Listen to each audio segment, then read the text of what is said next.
Santos.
Muito boa noite para você que acompanha o 014 Cast nesta segunda véspera de feriado, carnaval, né? Carnaval que ninguém mais aproveita. Aliás, quem está aproveitando essa semana o carnaval é o Norton. Vocês podem ver que ele não está aqui com a gente, mas ele gosta de se fantasiar de colombina, que é bem a cara do Norton. Então ele tá lá se divertindo no carnaval. Na próxima semana ele tá com a gente aqui, tá certo? Tá vendo algumas novidades que a gente vai divulgar pra vocês no programa de hoje, que eu, aliás, até esqueci de dar play aqui, Vini.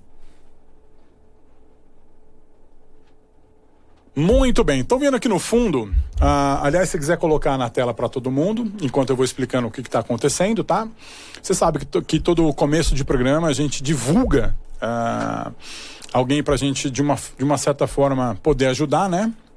E quem a gente vai dar essa força essa semana é a Thay, que tá aí na tua tela, tá? A Thay, ela luta Taekwondo, representa Marília já há alguns anos. Os seus principais títulos, ela é titular da seleção paulista de Taekwondo, ela é bicampeã paulista, campeã brasileira, tricampeã Marília Open, tricampeã dos Jogos Regionais, vice-campeã dos Jogos Abertos e campeã da 6ª Copa de Taekwondo. Então ela está pleiteando aí uma vaquinha para poder custear as próximas viagens, visando aí o campeonato, que é uma seletiva do Paulista, e o campeonato Open do Sudeste. Tudo isso vale uma vaga na seleção brasileira de Taekwondo, tá? Então tá aí o contato da Thay. Você que é empresário, aliás, podendo ajudar ela a custear a sua viagem. Eu sei que não é muita coisa que ela precisa, é realmente para poder pagar alimentação, viagem, etc. Ela promete colocar no kimono dela, tá? O patrocinador. Então, quem tiver afim aí, quem puder ajudar, ou se você quiser mandar um Pix também, você que está assistindo o programa, vai mandar um Pix aí pra Thay, taay.s@hotmail.com, dá essa força aí pra Thay, que tá representando Marília aí no Brasil, né? Ela que tem aí vários títulos, e é isso. Um beijo pra você, Thay, boa sorte aí na sua caminhada, que você consiga essa vaga aí na seleção brasileira de Taekwondo, que a gente sabe que é um esporte olímpico, né? É um esporte muito forte, praticado aí em mais de 104 países, se eu não me engano. Eu tenho certeza que você tem muito a crescer e muito a levar a cidade de Marília aí pra frente, né?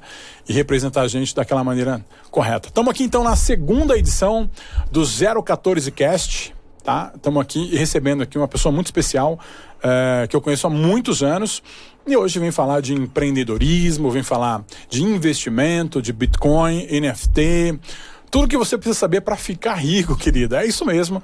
Com a gente aqui, a honra de receber aqui Tuti Ramos, empreendedor, DJ, advogado. Eu só não sei o que ele ainda não fez, viu, Vini? Esse cara aqui, vou falar pra você, ele é multitarefas. O Tuti que eu conheço desde o começo dos anos 2000. Seja bem-vindo, viu, querido? Obrigado, Sayer. É um prazer estar aqui no 014. E isso é uma ótima ideia, trazer o pessoal de Marília, da região 014 aqui, para trazer tudo de bom que é na região. Muito obrigado pela oportunidade aí. Precisamos divulgar, né? Principalmente no momento que fala-se muito, né, de empreendedorismo. É uma palavra, né? Acabou virando até um verbo, né? O pessoal tem conjugado muito o empreendedorismo. A gente vê até candidato falando de empreendedorismo. É uma coisa que podemos dizer que está na moda, né?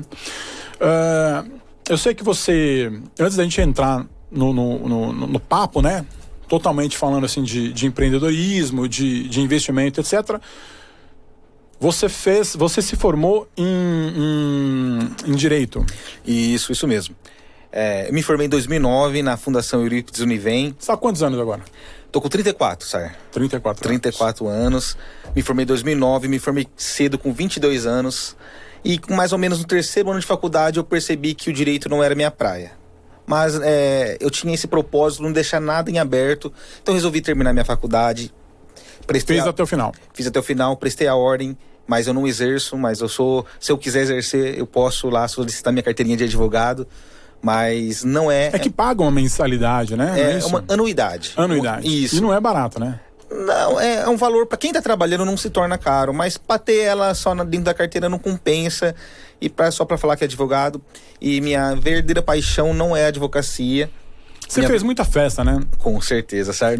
Nós fizemos, né, cara? Muita festa. Falando em festa, a gente tem a partir de hoje o apoio aqui do Mega Beer, Mega Chopp, tá? Que tá com a gente a partir de hoje. No futuro a gente vai trazer todas as novidades, os produtos. Inclusive, poder sortear aqui no programa para você que tá assistindo aqui o 014 Cast. A gente tem aqui o tradicional chopp do Mega Beer, né? Que você pode tanto levar para casa aí o 30 litros, 50 litros, e tem essa novidade aqui que é uma espécie de cerveja alemã, lager, né? A gente conhece aqui, mas uma versão meio pilsen dela. Então tá aqui uns produtos para você conhecer, e no futuro a gente vai trazer tudo que o Mega Chopp, né? Tudo que o Mega Chopp tem de produto para você aqui na cidade de Marília, que falou em balada, a gente não pode esquecer da Bom e Velho Chopp, que acompanha churrasco, festa, aniversário, casamento. Tá aqui o Mega Chopp na parceria. Kleber e toda a galera, obrigado pela parceria. E voltando, eu lembro que você fazia, é impressionante, você devia ter uns, sei lá, você era já adolescente, e uma vez eu fui com o Garcia na sua casa. Explicaram mais ou menos onde você morava, ali no Cavalari. Chegamos lá, tinha um encerado, assim, num portão, e ele cobrando pra entrar, cara. Época boa, e cara. Bombado. Você tinha quantos anos? Cara, eu comecei a fazer os eventos lá na garagem de casa, começou com uma brincadeira mesmo, as brincadeiras, né, que a gente falava. Eu tinha 15 anos, cara. Eu fiz minha festa de 15 anos, foi a primeira, depois continuou. E todo mês o pessoal da escola cobrava, tu te faz. E lá em casa eu tinha uma garagem grande, só colocava um encerado no portão. Eu já tinha meu jogo de luz, porque os R$3 que eu cobrava, eu lembro até hoje, R$3 que eu cobrava por criança, né? Que era todo 15 anos, tudo criança. Cada um que entrava dava R$3, e no final das contas passava muita gente lá, dava 300, 400 pessoas. E antigamente você fazer uma portaria, uma receita de R$1.000 era algo que você não sabia o que gastava de tanto dinheiro que era R$1.000 hoje em dia, né? Mas eu fui comprando iluminação. Nós estamos falando o quê? De 2000? Não, menos. A gente tá falando... Eu sou de 87. Por aí. Um pouquinho antes, 98, 99, mais ou menos. Mais ou menos, né? Mais ou menos. Já ganhava dinheiro com o evento? Comecei dessa forma, ganhar gosto, né? Pelos eventos, e eu fazia para comprar os equipamentos, eu fazia por paixão mesmo. E logo em 2000, eu custeei o curso de DJ com você, com o Garcia. Sim, eu lembro. Lá na Fly. Não, o curso de vocês, se não me engano, foi na Vila São Paulo. Começou na Fly e terminou na Vila São Paulo. Isso, foi a segunda turma nossa. Isso. Foi muito bacana, porque era um sonho, porque a gente curtia de forma amadora, fazia as festas de forma amadora, e você já trabalhava de forma profissional naquela época.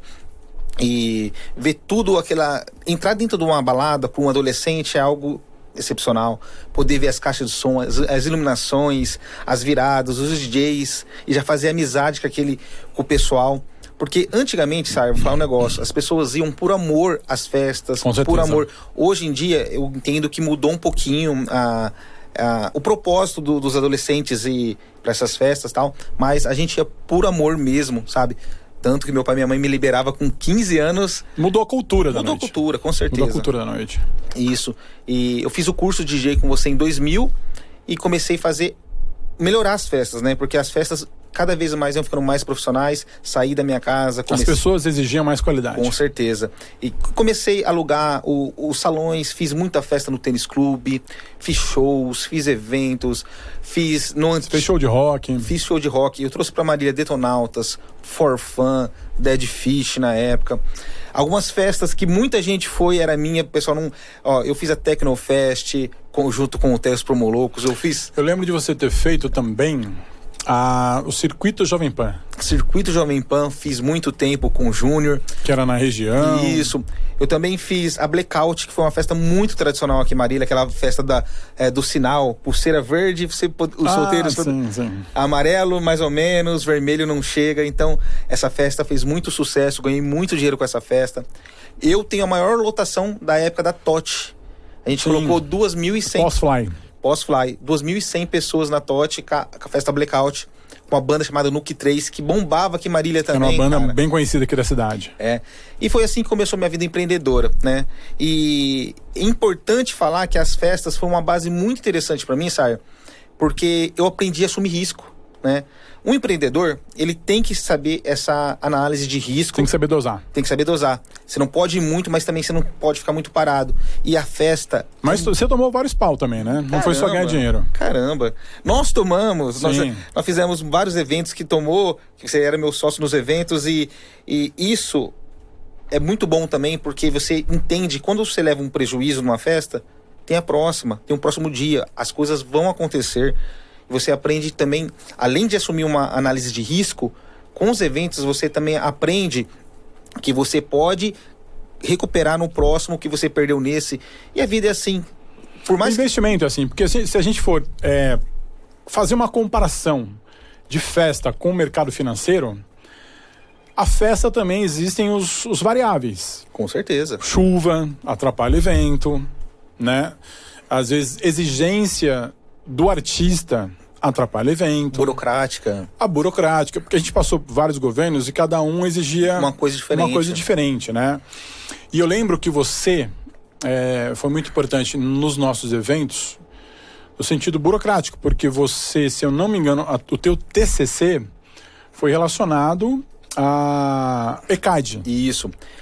Como que você fez esse estudo? Foi muito interessante, porque eu queria algo relacionado porque eu estava vivendo. E eu sabia que o direito não era meu futuro.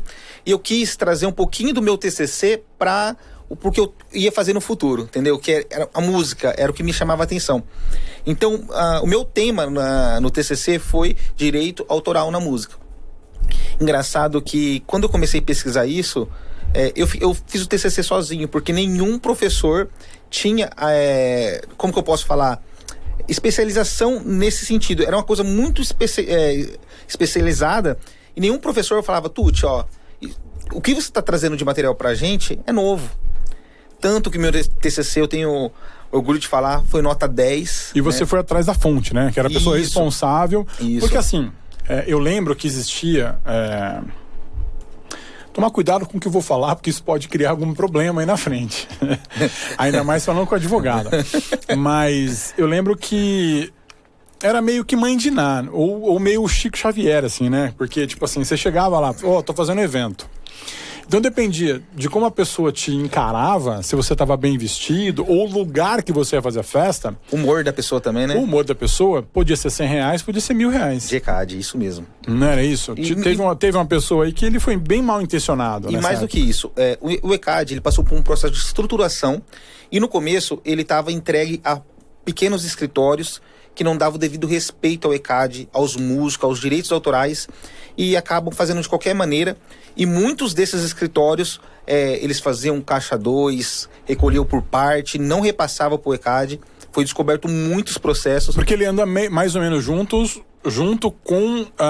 vou fazer um evento, né? A gente teve um monte de evento agora recentemente na cidade, teve exaltação, mas não, teve o Molejo, teve o Tiaguinho, teve evento lá no Golden, e junto com a arrecadação de ISS, se eu não tiver me enganado, é feito mais ou menos um cálculo equiparado com o ECAD. É isso?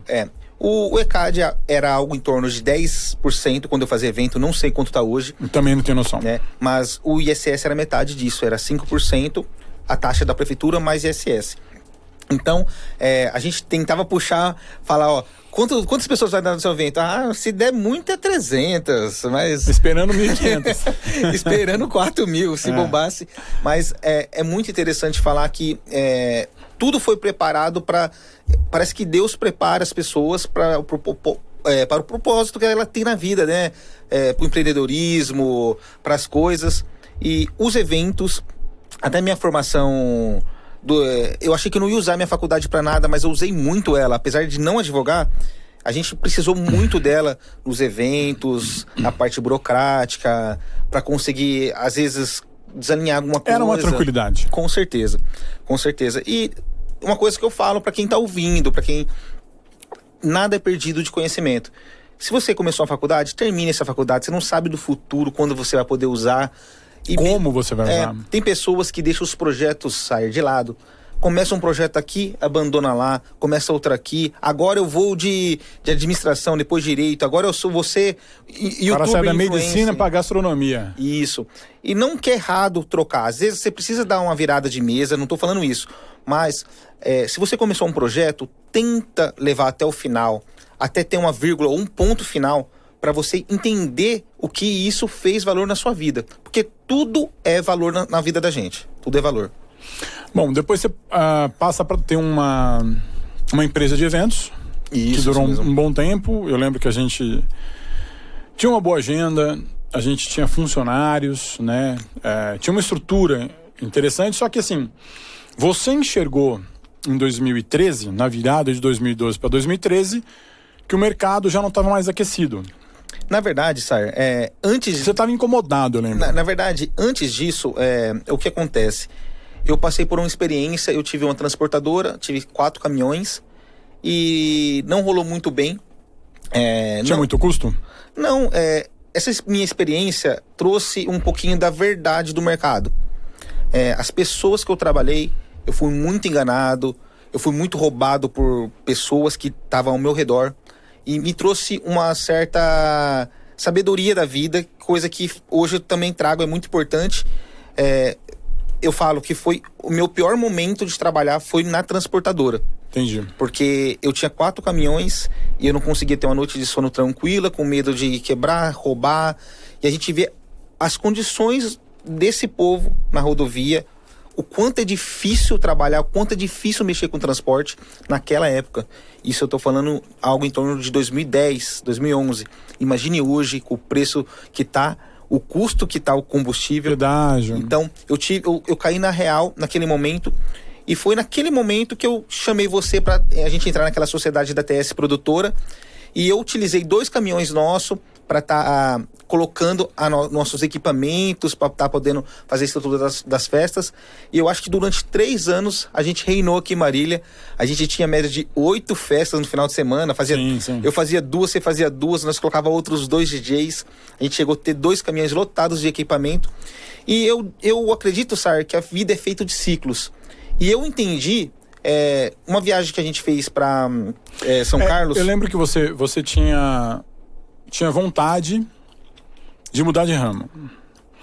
E eu sempre falava das viagens que eu fazia para você, das experiências que eu tinha. E aí eu falei, cara, você precisa conhecer esse lugar que é diferente de qualquer outra coisa. Isso. E aí a gente vai para São Carlos quando você conhece esse bar, que ele era todo... Inspirado em Barcelona. Na verdade, na Espanha. Na Espanha, que vai. Porque a parte do banheiro, ele era todo inspirado na Catalunha. Isso o mesmo. resto da casa, ela era todo o resto da Espanha. Isso mesmo. E isso me acordou com algumas coisas, né? eu não estava muito feliz com os eventos. Eu sou muito de coração, sabe? Por mais que eu falei para vocês, não desista dos seus projetos. Mas chega uma hora que não é desistir, já deu certo. Se você continuar, você vai estar fazendo algo que não te traz, não te soma, não te agrega. Foi nesse momento que nós dois juntos resolvemos dar um tempo na produtora. Você continuou com os eventos e tal, porque sua carreira de DJ é hiper consolidada. Eu parei, eu acho que eu me encerrei minha carreira de DJ em 2013. Toquei de 2000, quando eu fiz curso com você, até 2013, 13 anos. Toquei bastante lugares bacanas, algumas capitais, festa que a gente fez. Toquei do lado de nomes da música eletrônica, pessoas incríveis. Tive a oportunidade de viajar, conhecer. Tem boas histórias ao seu lado e com várias pessoas, né? Eu tenho um xodó, eu tenho a Technics em casa, tenho meus equipamentos até hoje. E agora é mais hobby? Agora é mais hobby, agora é só quando eu faço um eventozinho. Mas foi muito importante essa virada de mesa que a gente deu. E decidiu montar um Lounge 277. O Lounge 277, na minha vida, e acredito que também na sua, é um divisor de águas. Sim. Porque ele trouxe coisas boas e ele trouxe um touch diferente, com mais estabilidade. Porque eu vou explicar pra vocês, na produtora, de segunda a quinta a gente não tinha muito o que fazer. A gente ficava na produtora lá até... Atendia cliente, né? Preparava o final de semana. Mas era bem... agora, de quinta-feira até domingo, meu querido, você não dormia. O negócio era frenético. Mal comia. Porque era desmontar um evento de madrugada, já ir montar o outro, da sexta montar no sábado. Era Golden Sun Valley, era Alves Hotel, e todo dia aquela coisa. E na hora de montar, os montadores estavam tudo lá. Na hora de desmontar, um sumia, o outro desaparecia. E era uma vida muito cansativa. E você trabalha com a expectativa das pessoas. Imagine que para uma noiva, uma debutante, o aniversário dela, ou a formatura, ou o casamento, é o dia mais especial dessa pessoa. E não pode dar nada errado. E você começa a pegar essa pressão no dia a dia.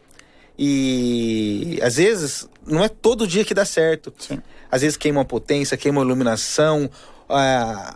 Confesso que eu gosto dessa adrenalina. Eu confesso que eu fiquei... eu lembro que você ficava tenso. Eu ficava tenso pela pessoa e eu perdi meus últimos fios de cabelo com a TS Produtora, é isso mesmo. Então, o Lounge veio para me dar um pouquinho mais de estabilidade. Por mais que um comércio físico, eu falo que ele é uma prisão de porta aberta, porque você precisa estar lá, você precisa fazer compra, você precisa estar o tempo todo, você acorda pensando nele, vai dormir pensando nele. Mas ele te traz outra coisa, que é uma estabilidade de horário. Você tem horário para abrir, horário para fechar. Você sabe de todas as coisas que vai precisar. Uma rotina. Coisas que a gente não tinha muito na produtora.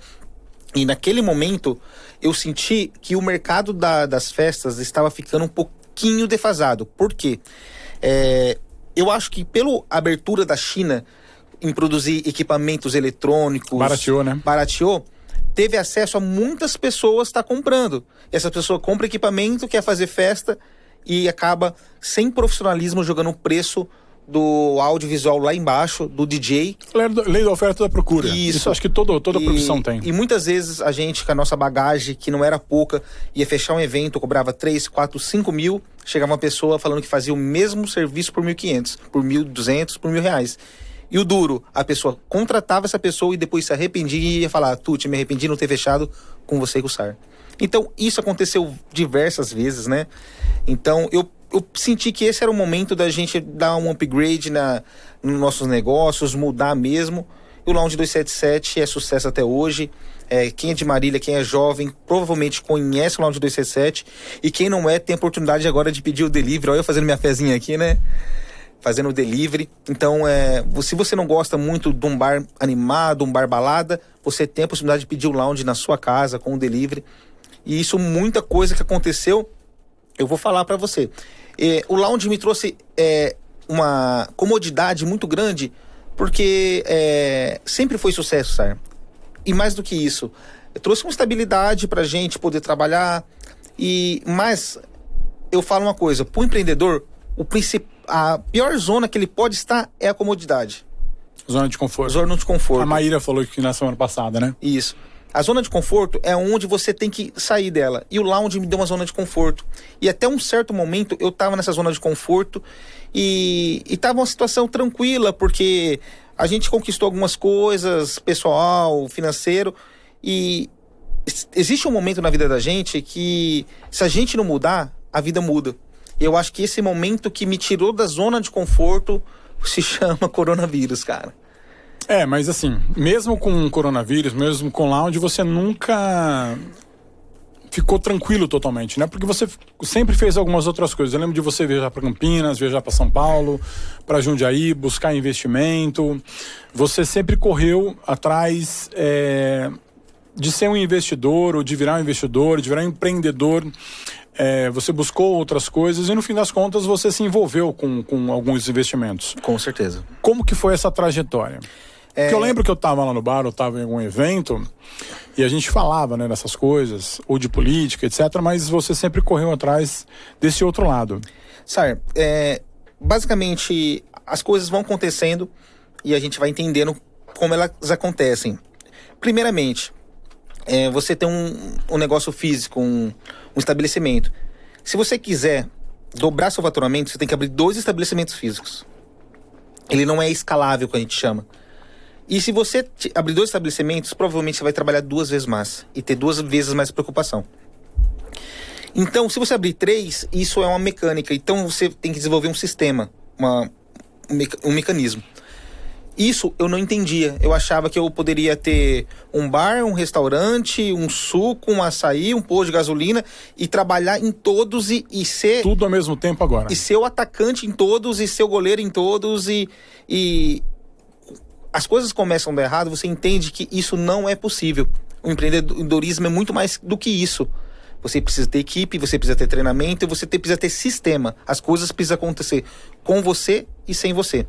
Nesse momento, eu procurei, tive outros negócios, tive suco, tive açaí. Eu tive um hobby, eu gostava muito de montar negócios. E eu montava, quando aparecia uma oportunidade eu vendia. Eu tive diversos negócios, que eu abria, colocava à venda. Mas não é que não estava dando dinheiro, é porque eu gostava desse frio na espinha de montar um negócio, de desenvolver um cardápio, de desenvolver algo novo. Algo que era muito parecido com as festas antigamente. Porque cada festa parecia que era um negócio novo. Acabava uma, você já pensava, qual que é a próxima? E eu trazia isso para os negócios, né? Eu já tive 2 açaí que eu vendi, já comprei... eu comprava empresas, às vezes, funcionando, dava uma formatada nelas e passava para frente. Já tive lojas de perfume, franquias.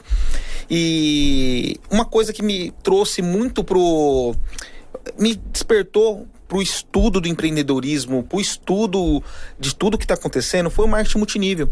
Muitas pessoas não enxergam com bons olhos o marketing multinível. Por causa das empresas, né? Que quebraram, que muita gente ficou sem grana. Participei de empresas sérias. Eu lembro de um amigo, em comum, inclusive, que trabalhava na polícia e ele tinha 100 mil guardado. 100 mil reais ele colocou. Eu posso até falar, né, qual que foi. Telex Free. E ele perdeu 100 mil.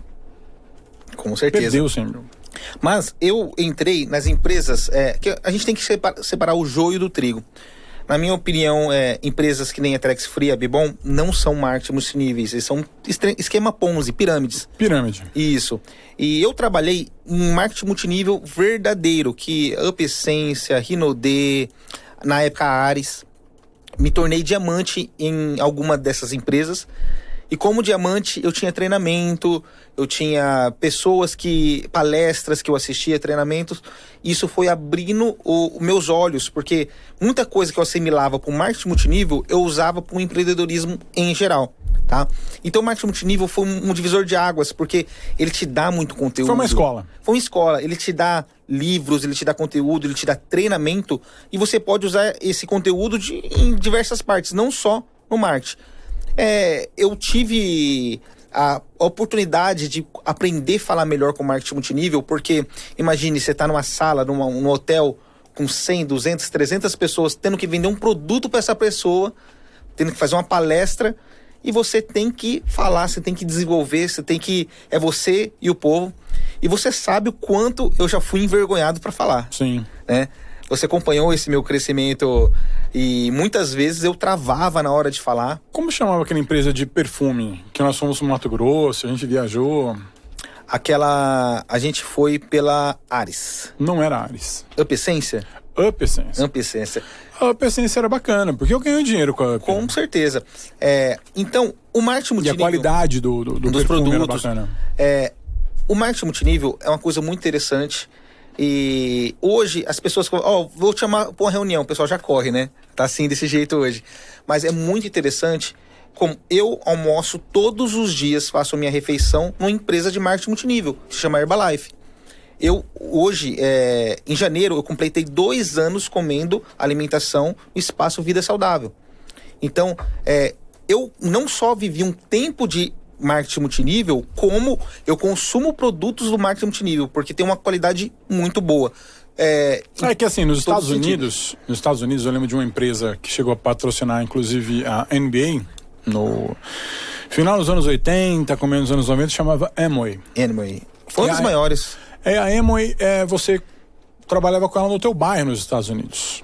Então, a tua vizinha do lado direito mexia com produtos de limpeza, a tua vizinha do lado esquerdo mexia com comida, né?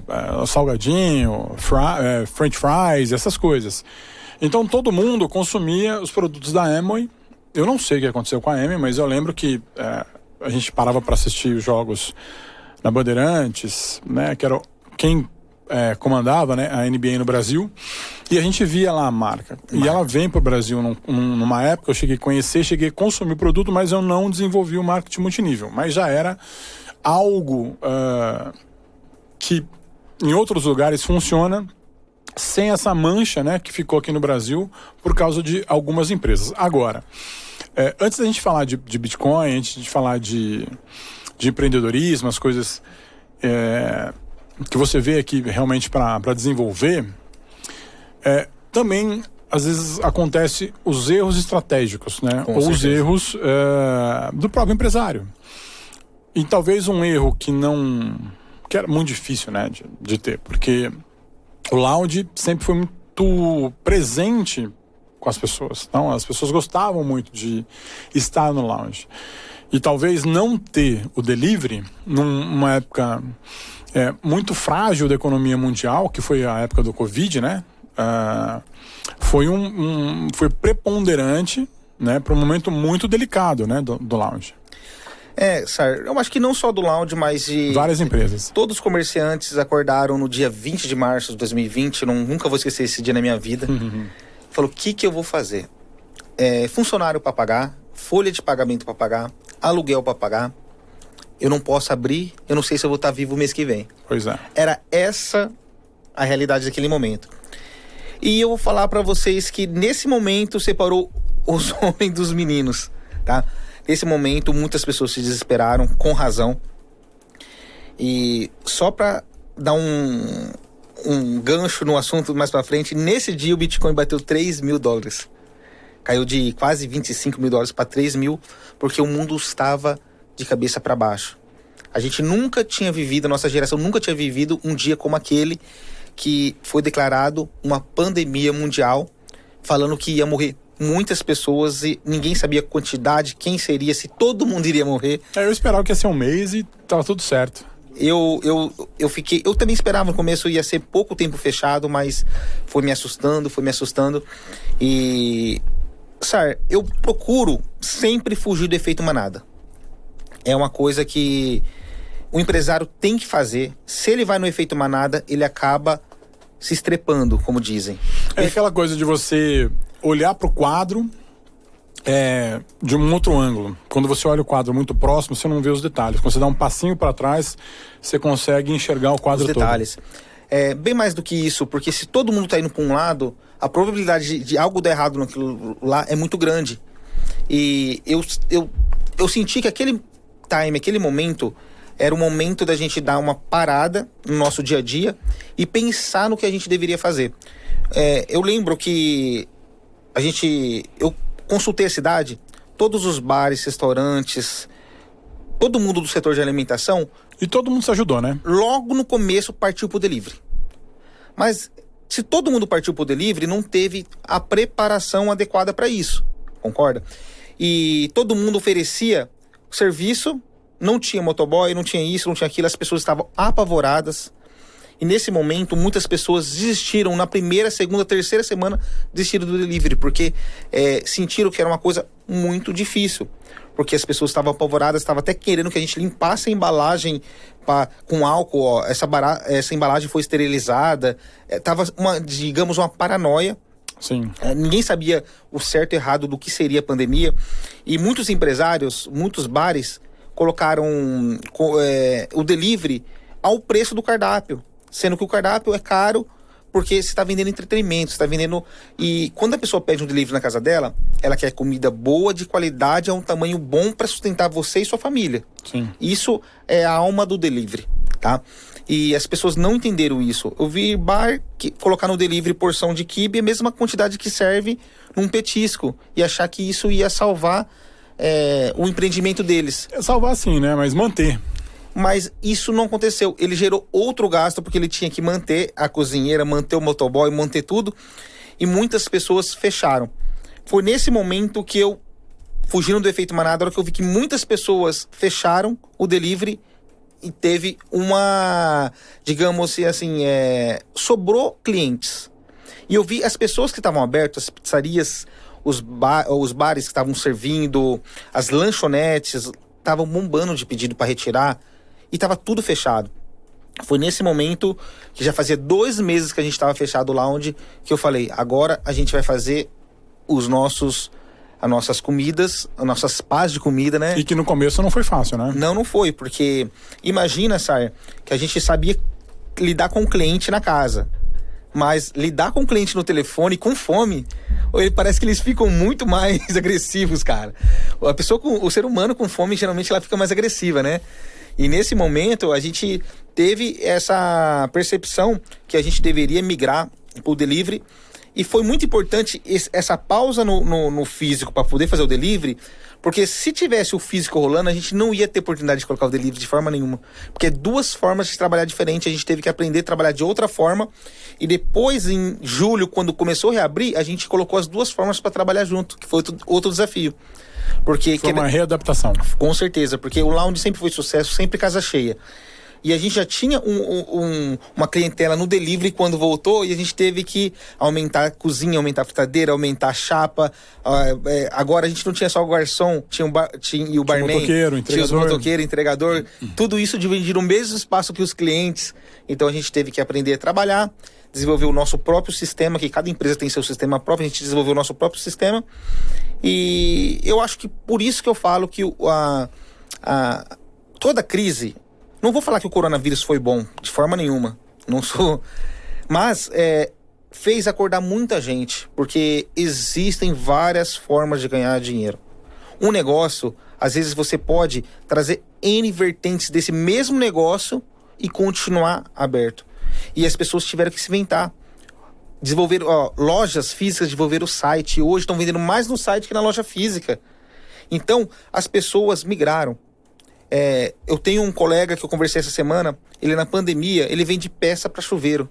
E na pandemia ele abriu o site dele, que já era uma vontade dele. Na pandemia deu esse start, vou abrir um site. Hoje, na loja física dele, ele vende 5, 6 peças. No Mercado Livre ele vende 100 por dia. E com um custo muito mais lá embaixo. Então, sem pagar aluguel, sem energia. pagar, isso. Então, aos empreendedores natos, eles desenvolveram uma saída. Porque a primeira coisa foi do empreendedorismo reclamar do governador, fazer vídeo, bater panela. Eu também fiz. Eu fui o que mais... Eu fui na internet, xinguei e tal. Mas a gente entendeu que era uma pandemia mundial. E não vai adiantar você xingar, ir na frente da prefeitura, gritar pro prefeito, gritar pro governador. Eles poderiam ter um pouquinho de ajuda pra gente. Não que a gente deve ficar quieto, né? Não que a gente deve ficar quieto, mas naquele momento isso não iria resolver a questão. A gente deveria buscar saídas. Porque junto com o empreendedor, vem toda a equipe dele, vem funcionários, vem famílias. Então, quando você vê um empreendedor ganhando corpo, aumentando negócios, vem família junto, vem expectativa juntos. E com isso, a gente pensou muito bem e conseguiu desenvolver um sistema que agregasse tudo isso.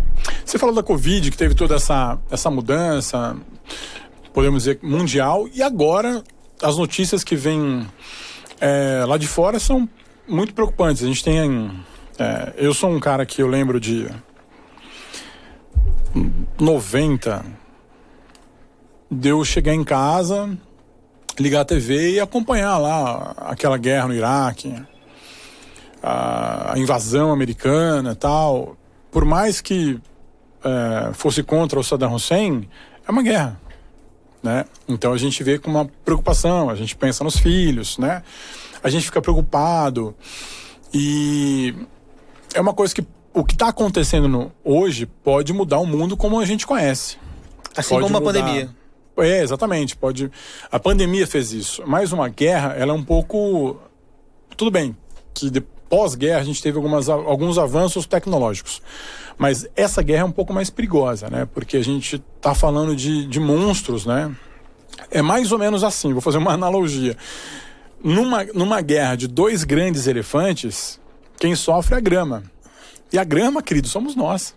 É isso aí. Entendeu? É a gente que vai ser pisoteado no final das contas, né? Eu tô falando assim, a nível Brasil, mas se a gente pegar lá, tem gente que vai ser pisoteado de verdade, né? Tá sendo pisoteado de verdade. Então, a gente olha assim as notícias da guerra, mas a gente também fica olhando o mercado financeiro. Será que quanto vai ficar a gasolina? Para quanto vai o gás de cozinha? Né? Como que vai chegar pra gente no final das contas? Se a gente eu faço compra em casa e você faz compra pro bar, você sabe quanto tá a verdura. Né? Verdura, legume, tá caro. O Vini também tem a casa dele, também faz a comprinha lá para fazer um rango em casa. Não tá fácil, querido.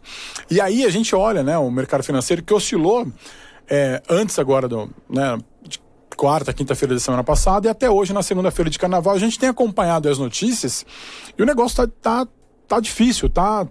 E a gente vê, principalmente, a primeira coisa que a gente viu relacionado aos entusiastas do Bitcoin foi uma comparação com o ouro, né?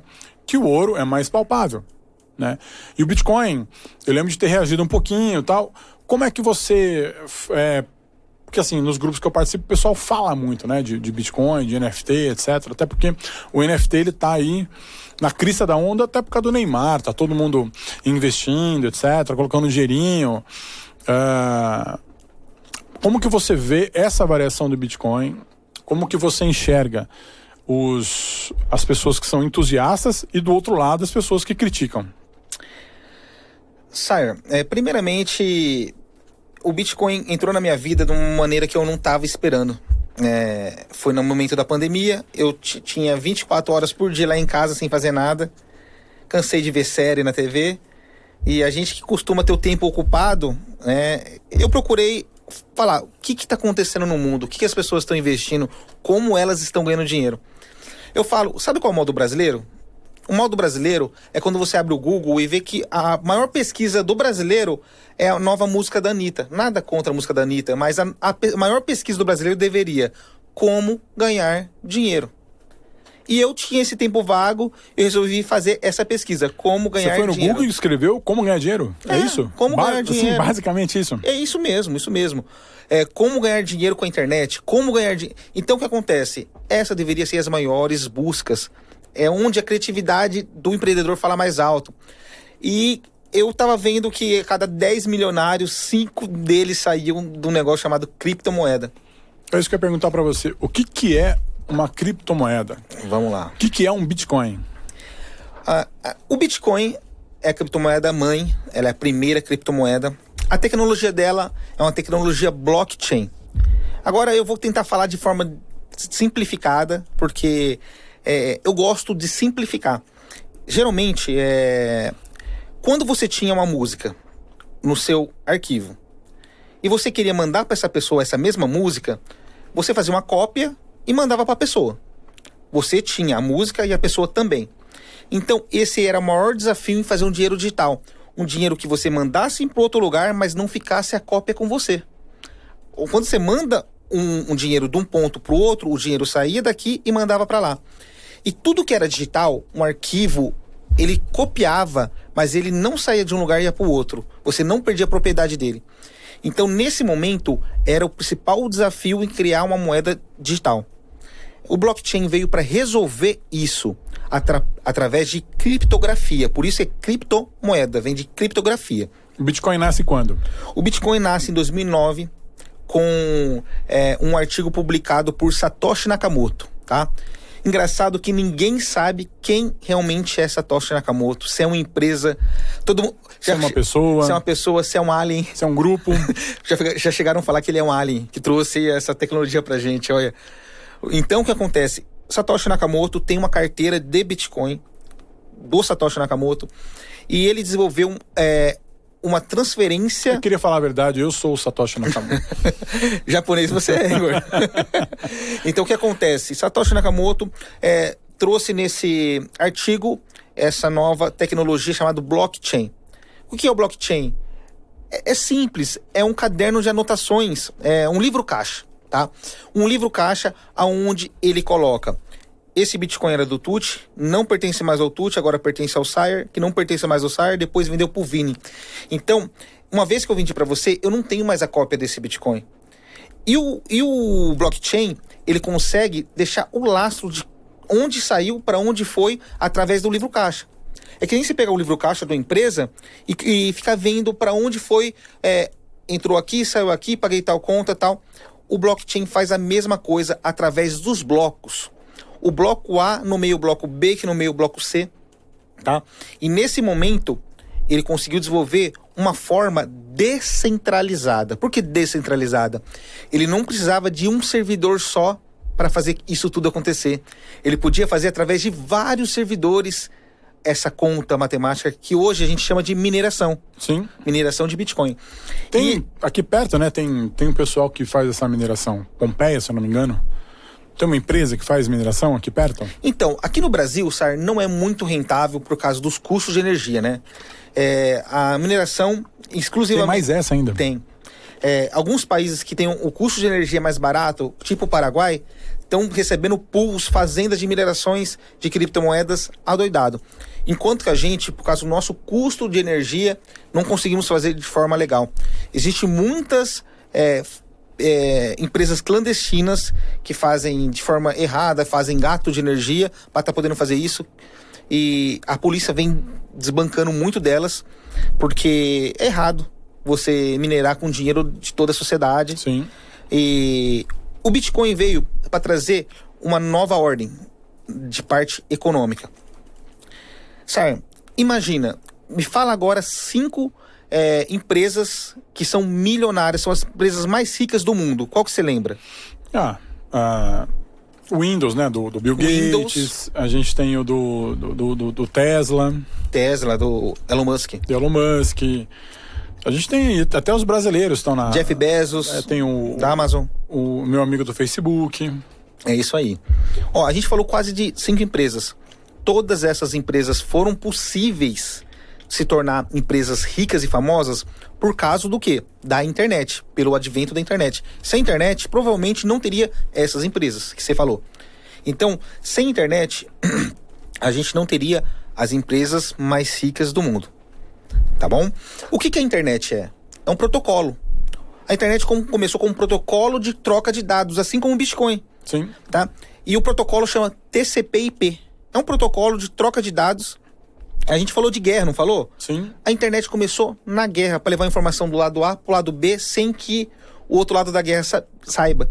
Então, é simplesmente a troca de informação. Tinha as informações criptografadas. Isso mesmo. E esse protocolo TCP/IP, que é a internet em si, ninguém compra. Ninguém pode comprar a internet. É centralizada por governos. O governo americano tem um satélite, o russo tem um satélite, o Brasil agora desenvolveu o seu primeiro satélite. Então o que acontece? Está centralizada nos governos. Imagine se na época de 98, 97, sabe, você pudesse comprar R$50 da internet. Você pudesse ser sócio da internet. Ao invés de comprar Facebook, comprar Amazon, comprar Windows, você comprasse de cara a própria internet que proporcionou tudo isso. Imagine o lucro que você não teria sendo um acionista da internet. Sim. É isso que está acontecendo com as criptomoedas. As criptomoedas você pode comprar a rede. Porque a criptomoeda não é só uma moeda, tem muita tecnologia por trás. Quando você compra um Bitcoin, um Ethereum principalmente, o Ethereum tem uma segunda camada dele, que não é só uma moedinha, né? Ele consegue fazer tokens, ele consegue fazer smart contracts, que são contratos inteligentes. Quando você compra um percentual disso, é como se você estivesse comprando a internet dos anos 2000. Sim. É como se você comprasse 50 hoje de Bitcoin, é como se comprasse internet nos anos 2000. Quem assiste futebol, por exemplo, eu que gosto bastante, já vê, né? Binance, fan token de time de futebol sendo vendido, é um absurdo, já ajuda a pagar a conta dos times, mas ainda tem uma barreira que são os países, né? A gente tem, acho que se não me engano, é El Salvador, é isso? Que adotou como moeda. Mas existem muitos países que ainda vê com uma certa... um certo receio, né? De adotar o Bitcoin no seu formato de pagamento, porque a gente vê aí alguns países às vezes dando calote financeiro, FMI, etc. E aí existe essa preocupação dos países de também tomar um calote. Então tem muita gente que tem esse receio. Como que você vê isso do lado empresário e do lado governamental? Que são duas coisas, né? Primeiramente, Sar, o Bitcoin foi criado para ser algo libertário. Ele é descentralizado. Ele não depende de governo nenhum. Às vezes a minha transação, quem vai pegar e processar essa informação é um servidor que está lá no Japão, ou às vezes está na Austrália, você não sabe onde está. Em qualquer parte do mundo. Então, é uma cadeia, é uma rede, como se fosse a internet mesmo. Então, os governos em primeira mão condenaram. Porque isso é muito perigoso. Porque você vai dar poder para as pessoas de tirar do governo. Basicamente isso. Falam até dos traficantes, lavar dinheiro, não sei o quê. E tipo assim, os traficantes, pessoas da Dark Web usam as criptomoedas, com certeza, porque ela te deixa fora do governo. De certa forma, isso é perigoso, mas se a gente colocar a internet dos anos 2000, as pessoas falavam a mesma coisa, a internet não pode ir pra frente porque usam a internet para dar golpes. A internet vai ser usada... Já falam em regular, né, a internet, que eu não... sei lá. Eu não sei como que eles vão conseguir fazer isso a não ser que seja lá na Coreia do Norte, mas falam em regular a internet. Em algum momento, pode ser que ela vire o vilão de algum governo, né? E aí ela fique, de repente, proibida de você usar o Bitcoin no Canadá, por exemplo. Com certeza, mas o que acontece? Se você reparar a história, o Bitcoin, ele passou alguns pontos que a internet passou lá atrás. Por isso que eu comparo muito o Bitcoin, a criptomoeda, com o advento da internet. Por quê? A internet passou tudo isso que as criptomoedas estão passando agora. Sim. E você ser um investidor hoje de criptomoeda é a mesma coisa de ser um investidor digital do ano 2000, que ficou milionário. Então, daqui 10, 15, 20 anos, você vai torcer para ter entrado hoje. E essa comparação com o ouro? Que o ouro, de uma certa forma, ele é mais robusto, né? Para quem pensa em commodities, pensa em... poupança não, porque o pessoal já não sabe que não rende tanto. Mas o Bitcoin, ele tem uma variação um pouco mais diferente. De repente, toda vez que a gente tem alguma crise mundial, e ultimamente... Tem bastante. Tá tendo bastante, né? Ainda tem essa comparação com o ouro, né? O ouro continua nos seus 2-3%. Vamos lá. Firme e forte. Essa história do ouro, o ouro é usado como reserva de valor, tá? E muitos especialistas dizem que o Bitcoin também é uma reserva de valor. Eu concordo em partes. Eu vou explicar para você o motivo. A reserva de valor, o Bitcoin ser uma reserva de valor, ele não vai ser uma moeda corrente. Então ele tem que decidir o que ele vai ser. Se ele for uma moeda de troca, provavelmente ele não vai ser uma reserva de valor, tá? Isso é uma opinião minha que eu venho estudando, tá? Eu não tô querendo dizer que eu tô certo. Mas, pro Bitcoin chegar a ser uma reserva de valor, assim como o ouro, ele tem que ser menos volátil. Porque o ouro, ele consegue ser uma reserva de valor porque ele tem uma estabilidade no monetário, no financeiro. Já o Bitcoin, ele te dá uma estabilidade de forma gradual a longo prazo. Por exemplo, quem comprou um Bitcoin em 2013, 14, 15, 16, 17, sabe que hoje o valor está mais alto. Então, ele entende também com reserva de valor. E principalmente a longo prazo. Se eu comprar hoje para sacar em 2030, provavelmente eu vou ter 100, 200 vezes meu capital que eu coloquei hoje. No valor de criptomoedas, Bitcoin e Ethereum, mais assim. Mas, se você comparar com o ouro, nesse momento é ruim. Por quê? Hoje, o valor, única coisa... Não é a comparação correta. Eu acredito que nesse momento não, no futuro pode ser. Por quê? Primeiramente, o ouro, ele, quando acontece algo, uma guerra, uma pandemia, todo mundo vai nele porque sabe que o valor dele não vai mudar. E isso não acontece com o Bitcoin. O Bitcoin, ele tem também a parte emocional do mercado. Coisa que o ouro não sente muito. O ouro varia muito pouco perto do Bitcoin. O Bitcoin, quem está acostumado com o mercado de Bitcoin, sabe que num dia ele cai 8, no dia ele sobe 10. E isso é normal. Você pega um empresário tradicional no ramo de bolsas, da B3, falar que cai 10%, ele morre. Ele se mata se as ações dele caírem 10% num dia. Semana passada o Pablo Spire fez um vídeo, né? Divulgou, fez as comparações, falou de Nasdaq, falou de ouro, falou de Bitcoin, falou de Ethereum, falou de tudo. Mas assim, o Bitcoin, a criptomoeda, né? Ela depende muito de como está o mercado. E o mercado, ele é volátil, né? Então, por exemplo, como que a gente pode pensar? Se eu e o Vini vamos pegar uma grana e começar a investir agora em criptomoeda. Melhor momento. Bitcoin. Melhor né? momento. Porque é na baixa, né? Vamos dizer certeza. que é na baixa. O pessoal que investe em bolsa, tesouro direto, essas coisas sempre falam, né, de investir comprar na baixa para vender na alta. Para a gente pensar no futuro, 2024, 2026, etc. Nesse meio tempo, a gente pensando na frente, a gente tem as coisas que viram variáveis para o mercado, que é a eleição. A gente tem eleição esse ano, tanto no Brasil como nos Estados Unidos, né, que é a Midway, nos Estados Unidos.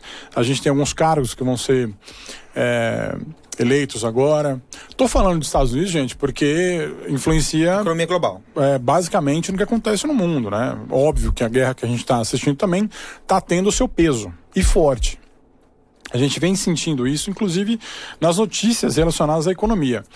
Mas, como a gente tem as eleições, e dependendo de quem foi eleito, também a gente vai sentir o peso do Bitcoin. Como que você enxerga, para quem está querendo investir agora, daqui a alguns anos, como é que vai estar o valor do Bitcoin? Ele vai ter essa aceleração?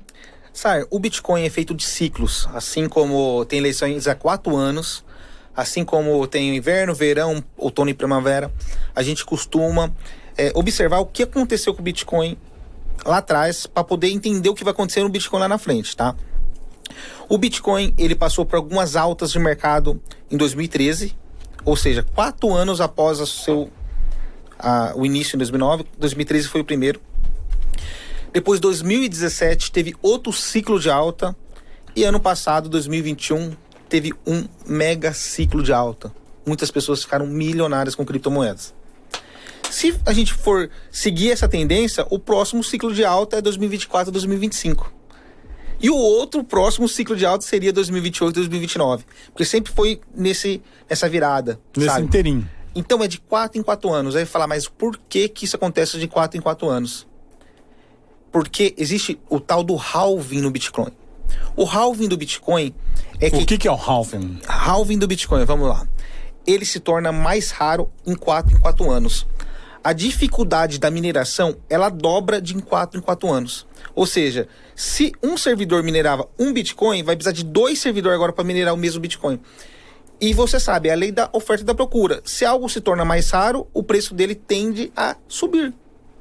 Então, com esse halving do Bitcoin em 4 em 4 anos, existe uma aceleração perto do halving, que é de 4 em 4 anos que acontece. Mas, depois que acontece esse ano de aceleração, a gente passa por o inverno cripto, que é o momento que a gente está nesse momento. Em outubro do ano passado, na ápice do verão do Bitcoin, que a gente fala, ele bateu $69 mil, tá? Hoje, ele tá algo em torno de 38, 37. Quando teve a notícia da guerra que a Rússia invadiu a Ucrânia, ele caiu para 33, 34. Mas o que acontece?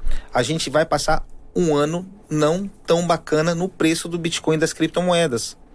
Mas eu não conheço ninguém que tenha ficado rico e milionário comprando no ano de alta. Tem que começar a plantar agora para colher daqui 3, 4 anos. Quer dizer que então não é ruim o momento? Não, esse ciclo é o melhor momento para se comprar. Não o melhor momento porque existiu uma pandemia, uma guerra e o preço tá lá embaixo. Não é por causa disso, não. Para aquele investidor mais conservador, eu acho que eu me considero um cara mais conservador nesse sentido. Quanto seria bacana eu investir para início e quanto seria interessante eu manter mensalmente? Vamos lá. Eu costumo falar que você não precisa fazer um aporte grande no começo, tá?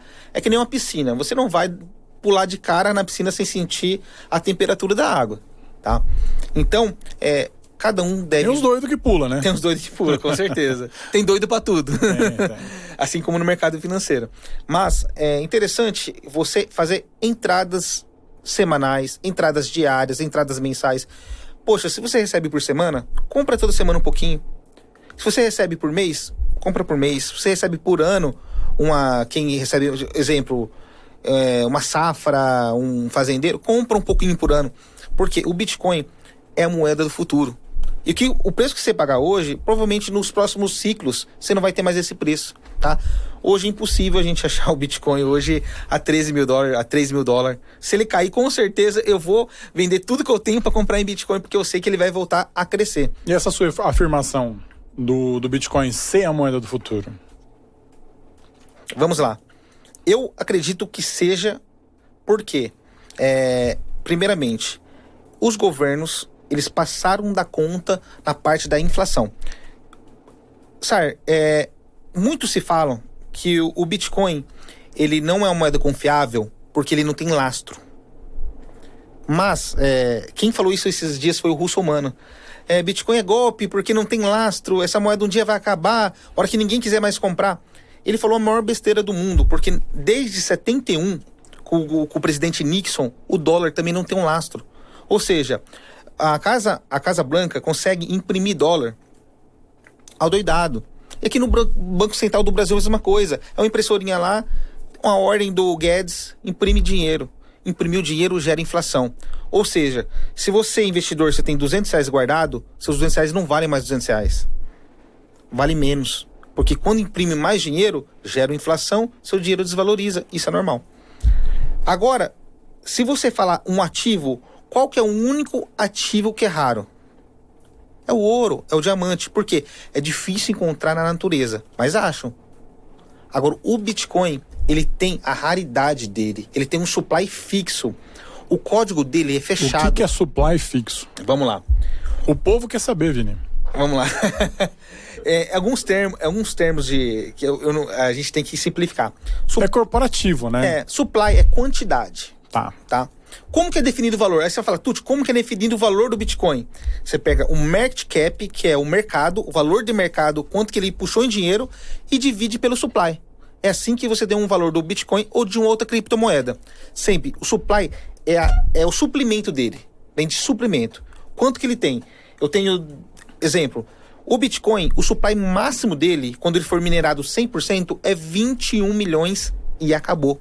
Quem tem, quem não tem, não tem mais. É só isso que vai circular. Só isso que vai circular. Ele não vai ter mais de 21 milhões, tá?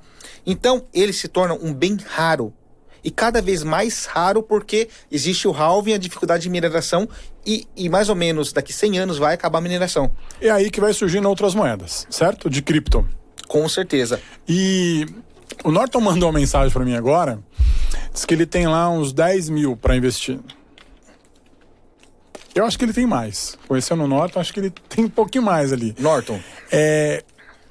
O que você fala pro Norton? Qual que é a moeda que ele pode apostar ainda para 2022? O que você indicaria para quem está começando? Seguinte, ó. Eu aconselho você colocar em moedas mais consolidadas, tá? Algumas moedas que são consolidadas são o Bitcoin.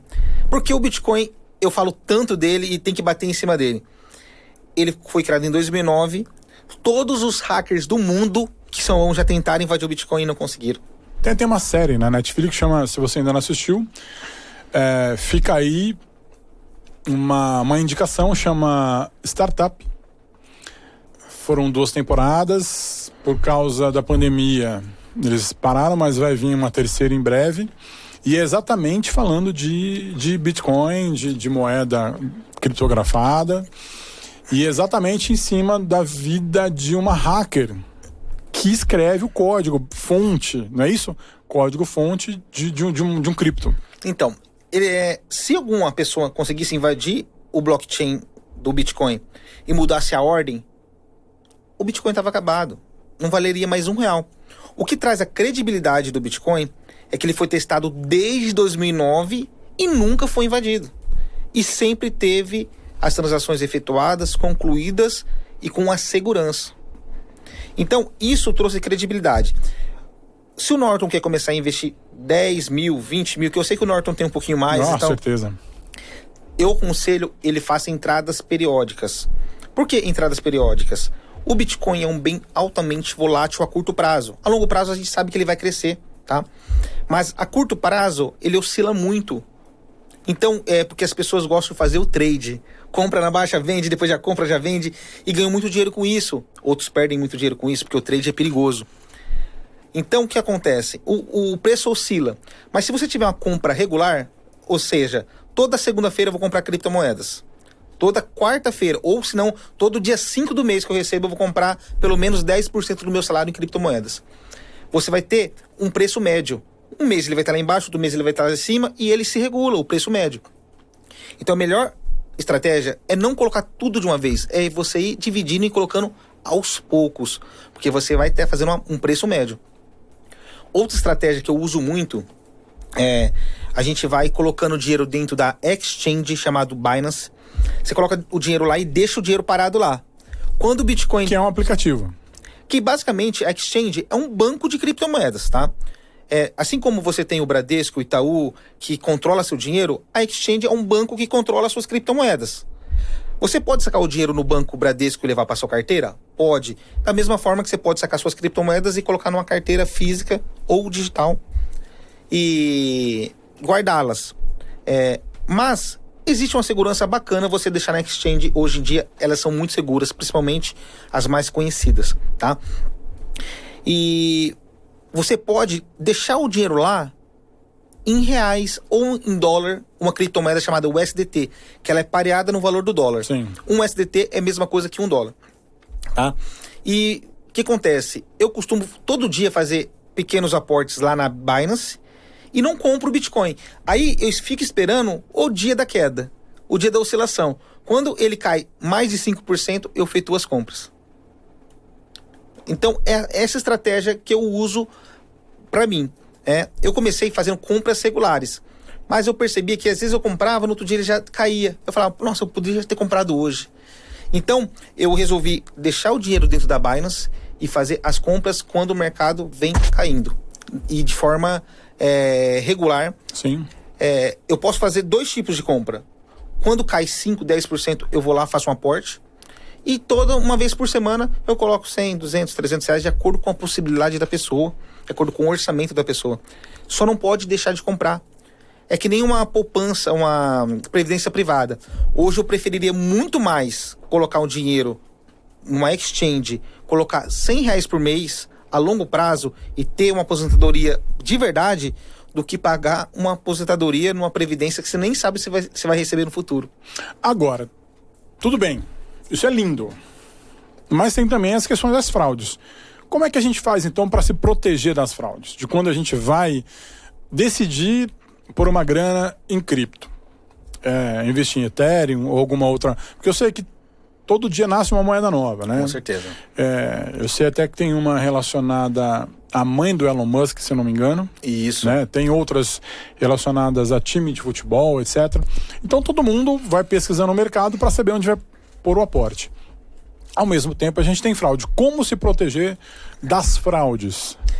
Primeiramente, Sar, a gente tem que colocar um negócio para as pessoas entenderem. Bitcoin não é fraude, Bitcoin não é golpe, tá? Para quem não conhece nada disso, a gente tem que salientar primeiramente isso. E segundo, não existe rendimento fixo com Bitcoin. Como que eu posso prometer 5%, 10% ao mês num mercado altamente volátil? Não existe, a conta não fecha. Então, se alguém te prometer um investimento com rendimento fixo, corra que provavelmente é golpe.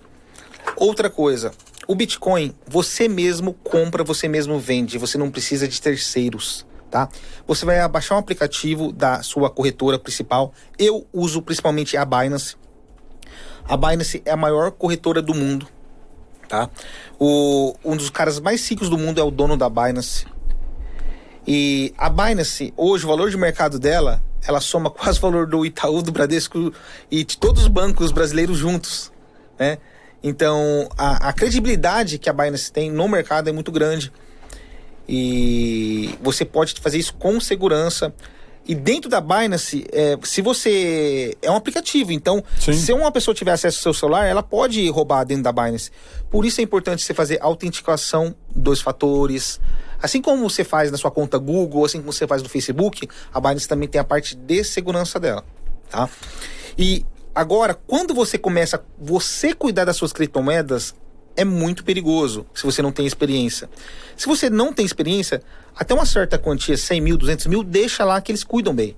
Faz uma autenticação 2 fatores, não fica clicando em link malicioso, essas coisas, você não vai ser roubado. Não basta de pornô, né, filho? Mexendo com essas coisas, né? É isso aí. Xvideos não. Mas se você for optar por você fazer a custódia das suas criptos, a chave das suas criptos, você tem que colocar uma chave numa carteira responsável. Existe carteira grátis, MetaMask, Trust, que as pessoas são hackeadas o tempo todo. O tempo todo. Porque sempre tem um espertalhão, um hacker que estudou mais que você, que sabe mais do que você, para conseguir te roubar suas criptomoedas. Então, existe um dispositivo físico chamado Hard Wallet, tá? Que você pode instalar na sua carteira. É como se fosse um pendrivezinho. A sua senha, ela vai gerar uma senha cada vez que você entra. É igual aquele token, né? Eu lembro que o Bradesco tinha isso, né? Que toda vez que você ia acessar, você precisava do token para mudar. Isso. Não é que suas criptomoedas ficam gravadas dentro desse aplicativo e se você perder, você perdeu tudo. Não é isso.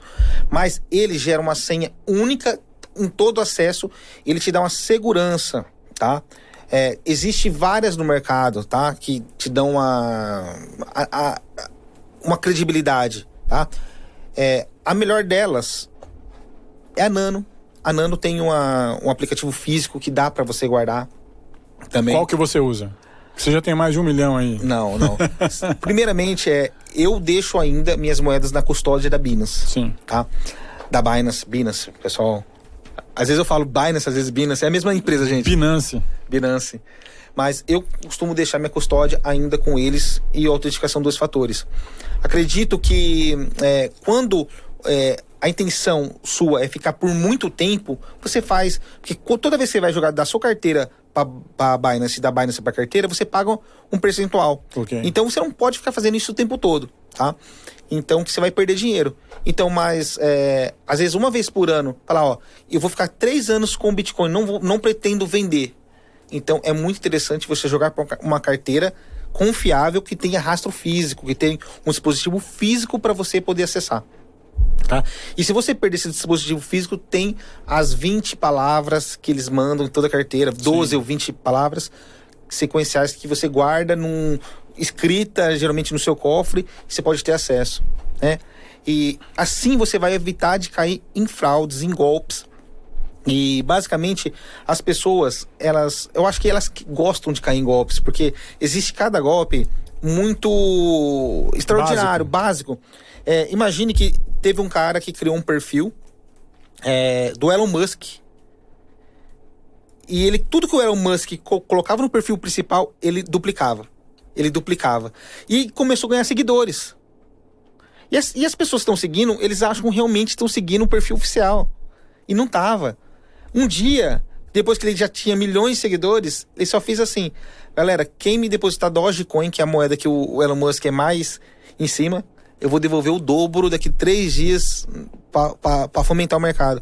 As pessoas transferiram Dogecoin para aquele perfil e caíram nesse golpe. Então, o golpista, ele tá pensando como te enganar a todo momento. E antigamente, Sar, existia aquelas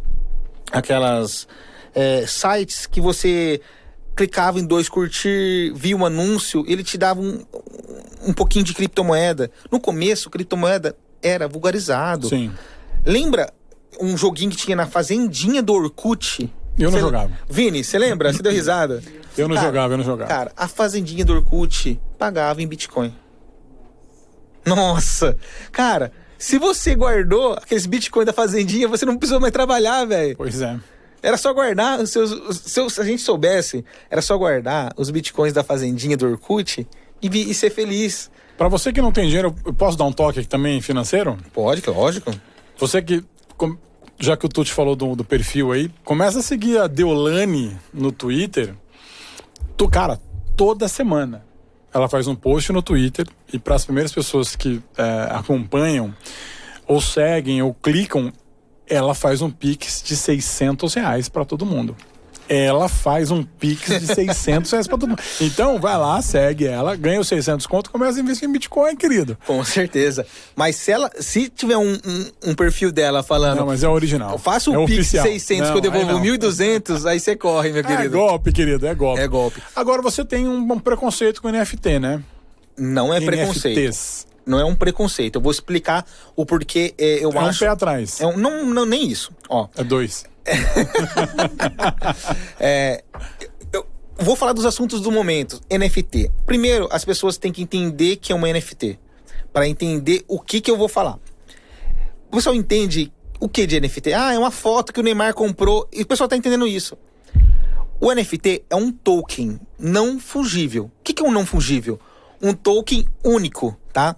Só você vai ter a propriedade daquele token. Certo. Então, eles podem transformar qualquer coisa num NFT. Provavelmente, uma música pode ser transformada num token NFT. Uma imagem, uma obra de arte, uma escultura. Então, você pode ter a física e transformar o registro dela em digital. Então, acredito que seja muito interessante NFT para o futuro. Por exemplo, sabe, você vai comprar uma casa no futuro. Uhum. Você não vai precisar mais do cartório. Através do NFT, ela vai comprovar que o registro da sua casa é único. O cartório vai ser um negócio em desuso. Porque o cartório tem como burlar. A criptografia não. Você é o dono daquela casa, pronto, acabou. A partir do momento que você vender, vai vender o registro daquela casa. Porque ele é um token não fungível. Mas, a partir do momento que você transforma tudo em NFT e acha que tudo vale dinheiro, não vale. Se vão transformar, vamos supor, essa água da Vitalícia, um abraço, Betão, um abraço, Carol, essa água da Vitalícia em um NFT, vai vender? Não, porque ela não tem liquidez no mercado. Existe várias como ela. Mas tá forte, né? Tá moda, né? A moda tá forte do NFT, né? Concordo, mas seguinte, essa moda tem prazo para acabar, quando as pessoas pararem de comprar. Até quando você vai criar uma imagem na internet e falar que sua imagem é única e é rara e as pessoas vão querer continuar comprando? Isso é meu preconceito. Isso pode virar uma espécie de pirâmide financeira, o esquema Ponzi. Aí você fala, por quê? O que é o esquema Ponzi em si? As pessoas vão entrando, a partir do momento lá na base, lá no final, que param de entrar pessoas para sustentar a rede lá em cima, ela quebra. E basicamente é isso. As pessoas vão criando obra de arte, vão criando imagens. A partir do momento que tiver tanto no mercado, que não tiver mais liquidez, ninguém quiser mais comprar, ela não vai ter mais valor nenhum. Então, o seu valor... E não é normal um aporte, por exemplo, do Neymar, por exemplo. Com certeza. Ele fez um aporte bem... Com certeza. Ele pegou, assim como as obras de artes têm coleções, ele comprou de uma coleção famosa. Então, e outra coisa, imagine agora se ele for vender a NFT dele, que passou pelo Neymar. Sim. Agora ele não vai vender por 6 milhões. Só por ele ter comprado, ele vai vender por 50, 100 milhões. Então o que acontece? Mas é porque é a figura do Neymar e é uma, digamos assim, é uma coleção famosa. Mas o que eu falo, NFT pode ser feito de tudo. E você já gostou muito de jogo, Sar. Eu sei que você tinha uma conta no Dota, não é?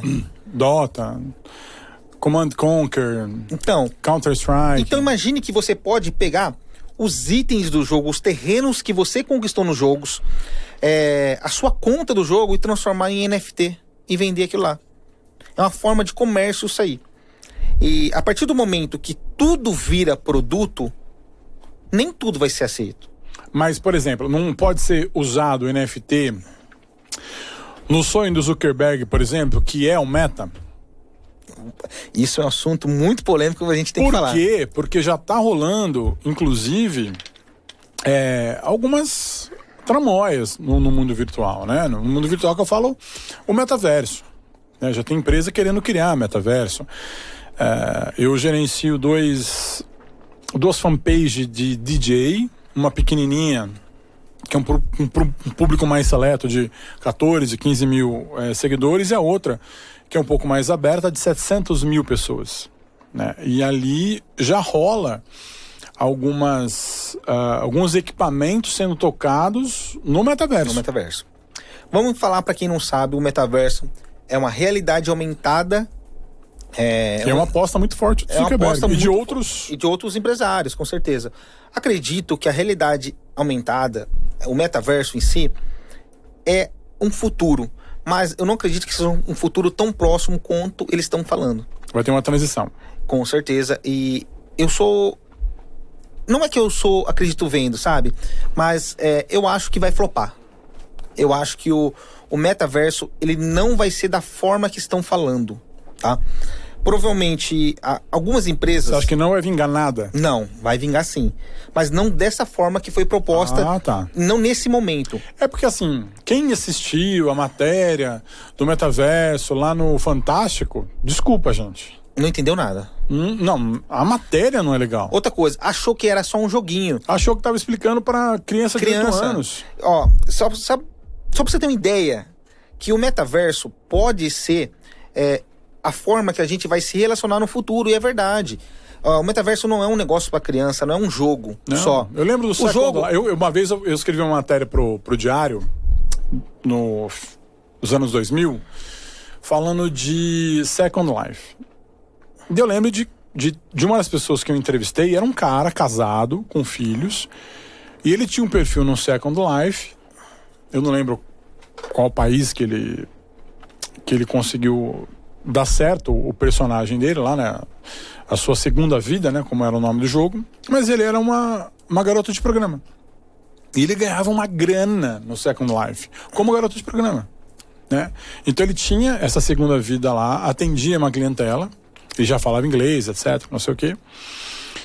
E tinha uma galera querendo entrar. Só que assim, chegou um momento que o Second Life não foi. Então, no final das contas, ele serviu, né, de um caminho a ser seguido para hoje o metaverso. Existe uma moeda chamada Mana, a Decentraland. A Mana, ela é uma moeda que ela é pioneira em metaverso, muito mais que o Facebook. Que o Facebook ele ganhou a fama por ter mudado o nome. Sim. Mas se ele não fizer uma parceria com a Decentraland é onde as pessoas compram terreno no metaverso. Ok. Tá?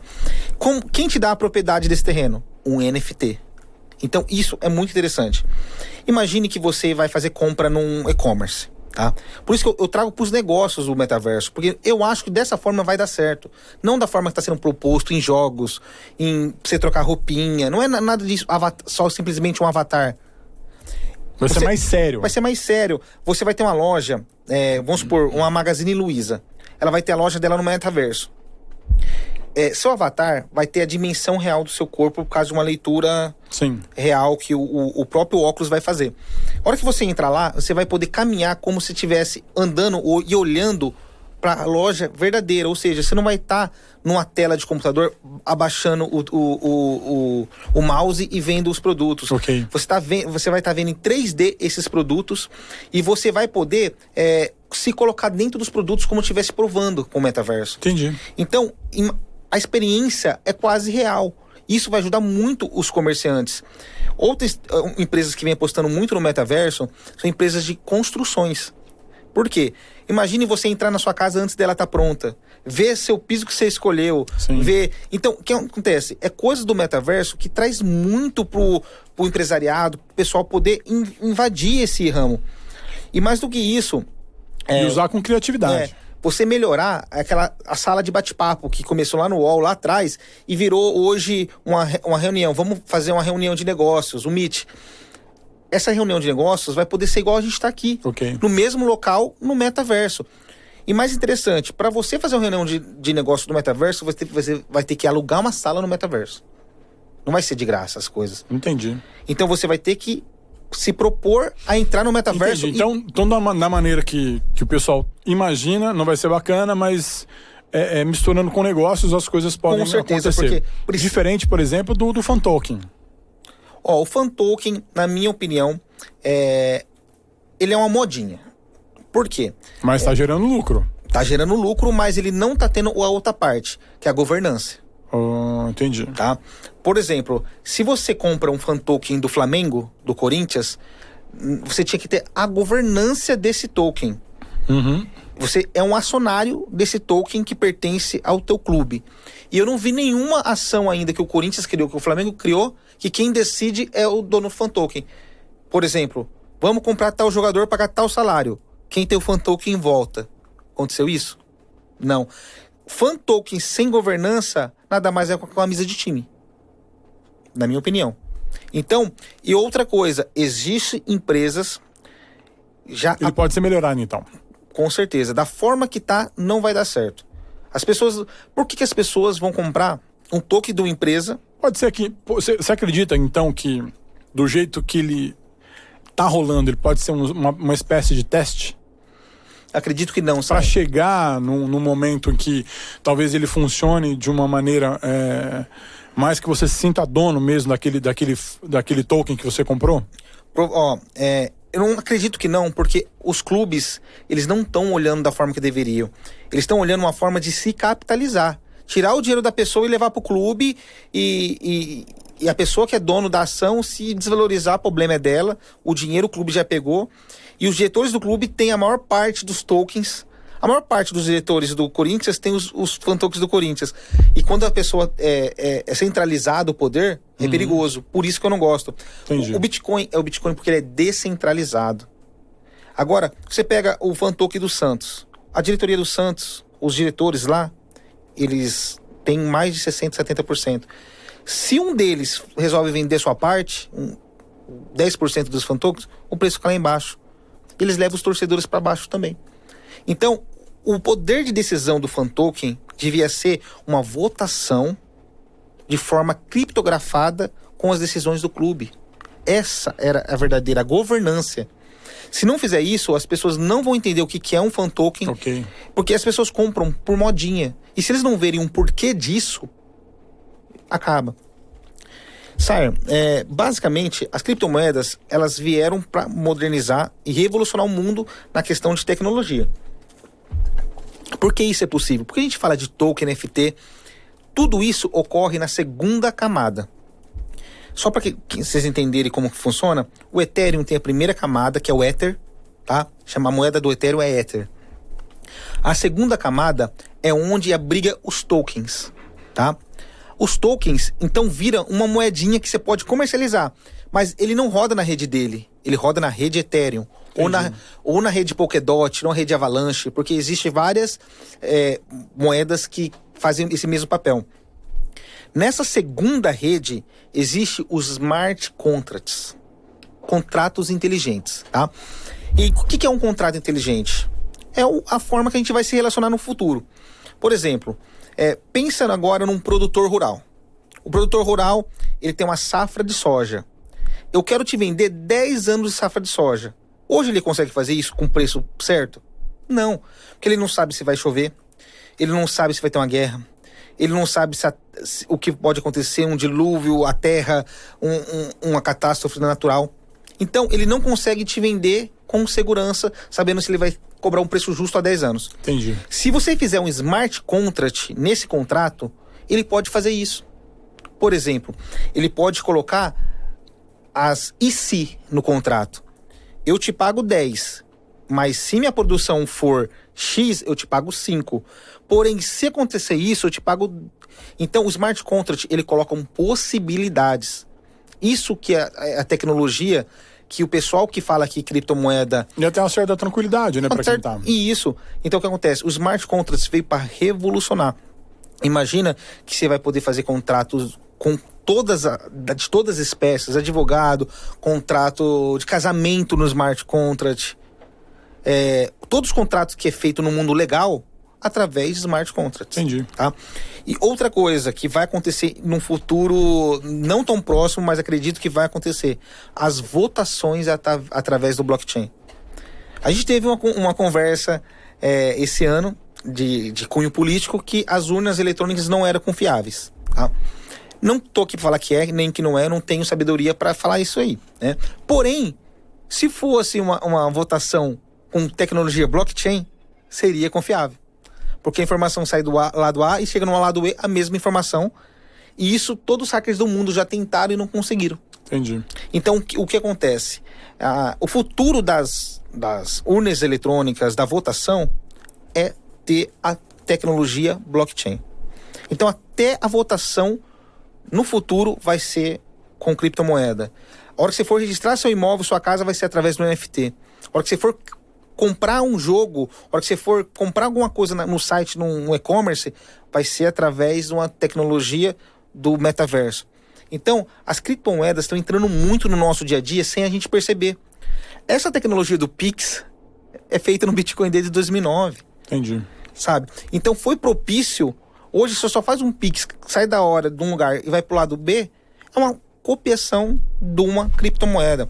Uma cópia, basicamente, mas ela é centralizada pelo governo.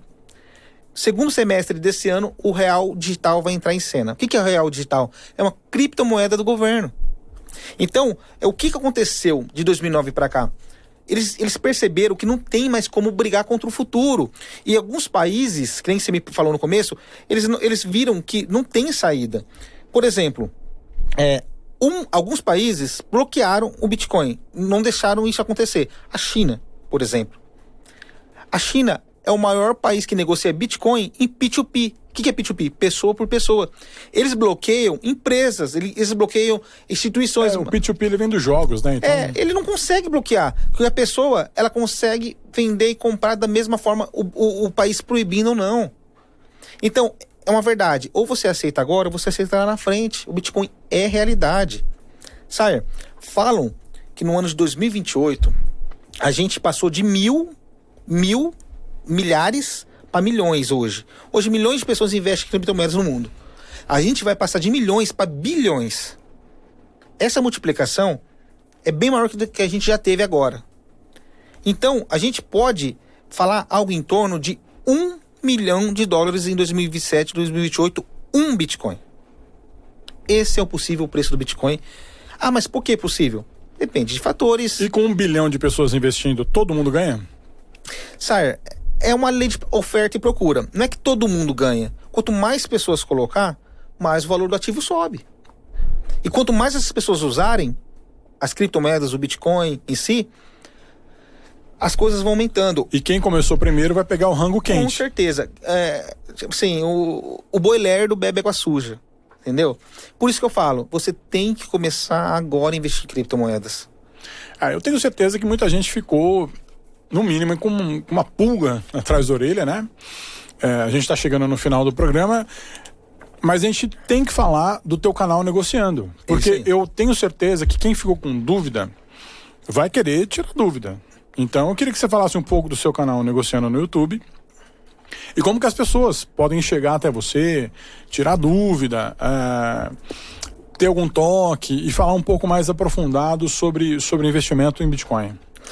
Sir, eu resolvi... primeiramente, quando a gente começa a investir em criptomoeda, a gente acha que a oportunidade é nossa, né? Caramba, eu fiz um dinheiro muito bom com criptomoeda, eu vou ficar rico, tudo em primeira pessoa. E você percebe que as coisas só acontecem quando você começa a pensar nas outras pessoas também. Sim. E não é balela, isso é verdade. Para o Bitcoin aumentar, mais pessoas precisam conhecer o Bitcoin e o mercado tem que crescer. É assim que funciona em qualquer mercado. E aqui também é a mesma coisa. E eu percebi que não era uma oportunidade para mim entrar mais no começo e deixar outras pessoas conhecer lá na frente. Eu precisava dividir conhecimento. E dividindo conhecimento, as pessoas iam poder ter mais entradas e crescer o ecossistema das criptomoedas. Na verdade a gente falou agora há pouco da pessoa começar primeiro, mas de repente a pessoa que entra agora. e consegue fazer o investimento de uma maneira inteligente, talvez ele equipare ou passe aquela pessoa que começou anos atrás, por exemplo. Com certeza. Qual que é a maneira consciente do investimento? É não trabalhar o emocional. Sim. É usar o racional. O emocional vai fazer, a hora que tiver uma queda de 10%, você apavorar e vender. É você colocar um pouquinho por dia, o pessoal fala dinheiro de pinga, colocar um dinheiro que você pode perder hoje. Hoje eu estou disposto a perder R$30, R$40, coloco 30, R$40. Hoje é só 20, então só 20. Por quê? É um dinheiro que você não precisa a curto prazo e você pode ver a mágica dos juros ir crescendo lá na frente, do investimento e aumentando lá na frente. Isso é o poder do investimento. E é algo que eu não tô falando muito. Eu não quero que ninguém pegue uma casa, vende e compre em Bitcoin. Não é isso. Eu não fiz isso, eu não quero que ninguém faça isso. Porque é um mercado volátil. Mas, se você começar a ser holder... O que é um holder? Holder é a pessoa que compra a criptomoeda e guarda. O trader, ele compra, vende. Sar, 90% dos traders perde dinheiro. 90% dos holders ganha dinheiro. Então, o trader vai na emoção. Isso. O Warren Buffett, um dos maiores investidores de bolsa do mundo, ele fala, o mercado premia as pessoas que têm calma. Ele tira das pessoas dos emotivos e dá para as pessoas que agem com razão. Isso é verdade. Se você, no desespero, você vende na baixa, ele vai voltar a subir. Aí você vai querer comprar de novo na alta. Existem muitas pessoas que só compram Bitcoin quando ouve falar que ele bateu o topo histórico. Aí não é hora de comprar, meu amigo. Aí é hora de vender ou ficar parado. A hora de comprar é agora, que fala o inverno cripto. A gente está num ano sensacional para estar comprando criptomoedas, para estar fazendo uma base de criptomoedas. Sar, você me perguntou no meio, eu não respondi, porque eu queria falar outra coisa. Quais são as criptomoedas que você entende que serão boas para esse ano? O Norton tá esperando. Seguinte, ó. Existe o cara mais conservador e mais, digamos, que investe com um pouco mais de risco. Sempre quando você investe com um pouco mais de risco, você tende a ter um resultado melhor ou bem pior. Okay. O risco maior te dá altos lucros e altos prejuízos. Então, o Bitcoin hoje, ele já se tornou algo um pouco estável. Então, você não vai dobrar, triplicar, quadruplicar seu capital em pouco tempo, como foi no passado. Então, se você quiser fazer essa multiplicação acontecer, você tem que partir para algo novo. Existem algumas moedas que não foram listadas na Binance e que você pode comprar em pequenas corretoras. Eu faço isso, mas é um pouco mais arriscado. Porque as corretoras menores, ela tem um grau de exigência mais difícil para abrir. Eu trabalho na Gate.io. Gate.io é uma corretora que você encontra as moedas antes delas serem listadas na Binance. No lançamento. Isso, antes do lançamento. E a hora que ela lança, ela pode fazer 30 vezes o valor dela, 40 vezes o valor dela. A Shiba Inu, que é uma moeda de cachorro, que é uma moda hoje. Começou com a Dogecoin, que saiu de centavos, virou 0,0000 e virou uma moeda hoje que vale 20 centavos de dólar. Valia, né? Deu uma caída. Mas o Elon Musk, ele é um cara que ele só fala de Dogecoin, de Shiba Inu. O cara mais rico do mundo fala o tempo todo dessas moedas dogs. E interessante que essas moedas é só oferta e procura. Ela não tem muita tecnologia por trás, sabe? Mas o dinheiro, ele não precisa ter tecnologia, ele precisa ter procura. Sim. As pessoas, vamos supor, eu quero comprar alguma coisa sua. Se você aceita água como troca, a gente troca essa água pelo que você quer me vender. E essas moedas de cachorro, acontece isso. Muitas pessoas se interessam por ela e ela acaba valorizando por causa disso. Tem uma Baby Dogecoin que tá na Gate.io. Ela tem a possibilidade desse ano ser listada na Binance. Se isso acontecer... Se ela sai de uma pequena e vai para uma grande, é que ela valorizou muito. Então são essas que vale a pena você apostar. Então, apostar mesmo, porque a partir do momento que você entra numa moeda dessa, você pode fazer 30, 40 vezes seu capital, ou você pode zerar. Então o risco é muito elevado. Por isso que às vezes compensa você ter só $100 nela. Só $50, só $200. Não compensa você colocar muito dinheiro nela, ao ponto de, tipo assim, se você perder pode mudar a sua vida. Mas... se você ganhar 30x dela, 40x, 50x, você pode fazer uma mudança aí. Então tem a Baby Dogecoin, que pode acontecer isso.